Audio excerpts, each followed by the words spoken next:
Hey guys, this past weekend, Bitcoin hit a high price of $7,500, marking the potential start of a crypto bull run. But in this video, I want to make the case for $1 million valuation for the price of Bitcoin. But in order to understand why Bitcoin even has value, I want to show you guys one of the most beautiful and oldest cities in Germany called Cologne. So here's a very quick history of gold as money. We first started bartering, which was traded goods. But the problem of carrying our stuff everywhere led to physical representations of value from precious metals and stones, which eventually led to the discovery and use of gold. Now, we fought wars over this stuff and conquered lands. We even built shrines, not unlike this one, using parts of gold. Now, gold was shiny and relatively evenly distributed across the world.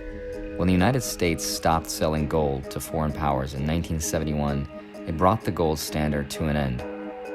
But gold ruled the world for several thousand years.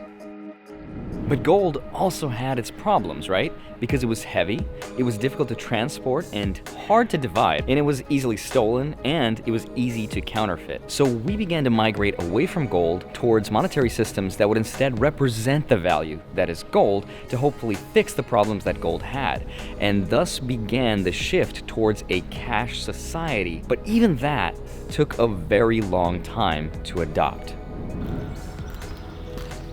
And it took a long time because it was difficult to abandon gold. It's the same thing that happened when we started using these credit cards. Imagine if you were presumably one of the first few people to hear about credit cards for the first time and you were using cash your whole life. Someone came up to that guy and was like, yeah, cash, that's a thing of the past now. It's gonna be all on this plastic card, online, digitally, in the cloud, on the internet. What do those words even mean? Presumably the same thing people said when they heard about cash for the first time. But my gold, how am I, what? Paper? No. So in 2008, a guy by the name of Satoshi Nakamoto launched the Bitcoin protocol, and that forever changed the game. Because now the Pandora's box has been opened and there is no off switch. Fun fact, when Elon Musk created PayPal, he wanted PayPal to be the money for all of the internet. But that idea was quickly shut down because it had a single point of failure, and that was it needed permission from the government to replace the powers that be. Bitcoin, on the other hand, never needed permission to begin with because it is a distributed network of computational power, and now it just exists. It cannot be shut down, and that's the beautiful thing. So that brings us to the price. Now, I keep roughly 10% of my net worth in cryptocurrency, and that's because I believe that we're moving towards a type 1 civilization where we have a global monetary system. Jesus, sun is out again, right in my face, and I'm overexposed, right? Yeah, but then look, if I change it to all the way the other way.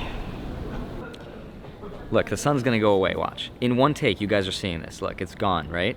And now I'm dark again.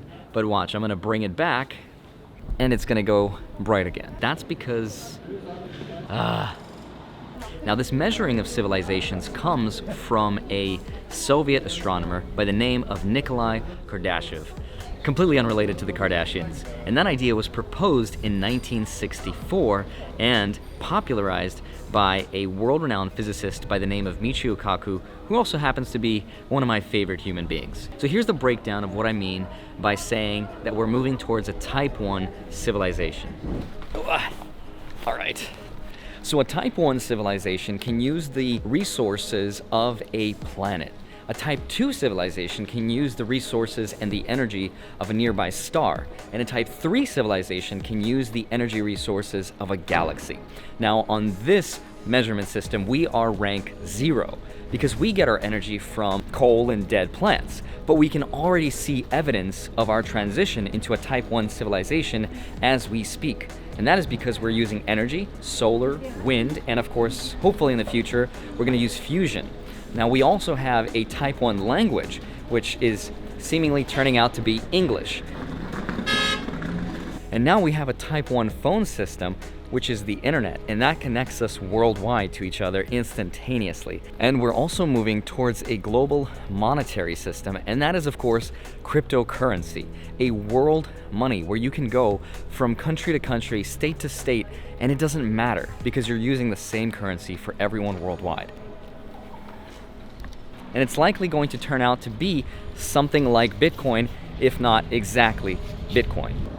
So if you look at Bitcoin's price growth on a linear scale, you can see it's grown exponentially. But if you look at it from a logarithmic point of view, you can see a much clearer picture of where Bitcoin is probably going to go. So as you can see, the linear chart shows one side of the story. But if we zoom out and look at a logarithmic picture, we can predict that the price will hit $100,000 by the year 2020 or 2021. And perhaps we'll see $1 million Bitcoin somewhere around the year 2024. I sound like every other price analyst because I got every price covered under every year. That way, if I get it right, I sound like a genius. If I get it wrong, take no responsibility. What's up? But in the meantime, there's going to be a lot of videos and news about, the doom and gloom prophecies, that it's the death and it's the end of Bitcoin, it's the last straw. I find those hilarious, but this video right here kind of summarizes my whole attitude and perspective about predictions of death about Bitcoin. Check it out. Okay, so this one time, Bitcoin was worth 44 cents, and it went all the way up to $30, and then it crashed back down to $7. And then this other time, Bitcoin was worth $13 and it went all the way up to $213, but then it crashed back down to $65. And then there was this other time when Bitcoin was worth $147 and went up to $1,100, but then it crashed back down to $480. And the most recent time, Bitcoin was worth $1,100 and went all the way up to $19,000, and then it crashed all the way down to $6,000. So the moral of the story is, don't buy Bitcoin because you know it's gonna crash. So does Bitcoin have problems? Well, at the base level, not really. But of course, from the point of view of ease of use and custodial services, teaching grandpa how to use this stuff, yeah, it's got problems. It's got regulatory problems. It's got, a lot of things to figure out, but it seems like the risk is priced in at the moment. And correct me if I'm wrong, but because technology evolves so quickly, and Bitcoin has been around for over 10 years now, it would seem that something like this, which is considered by many to be some Beanie Baby fad or some passing thing that we're gonna forget about, it seems as though that Bitcoin should be worth nothing at this point in time. It used to be worth less than $1, and yet it is easily one of, if not the most stolen asset in the world. So it's got some kind of value. It's got some kind of utility purpose behind it, and yet it's worth $7,500 for each Bitcoin.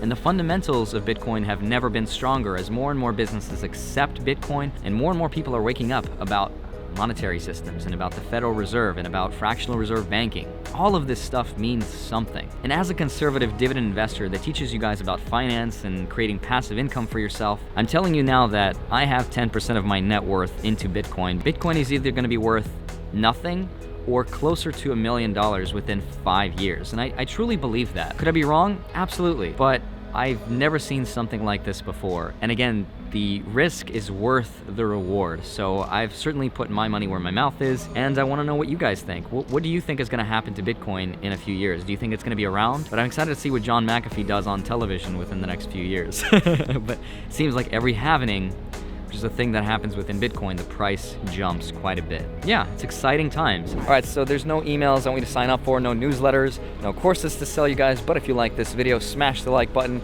and hit the subscribe button because I just hit 50,000 subs. I love you guys so much. Thank you for all your support. And yeah, I'm gonna go explore Cologne some more and not spray some in my face.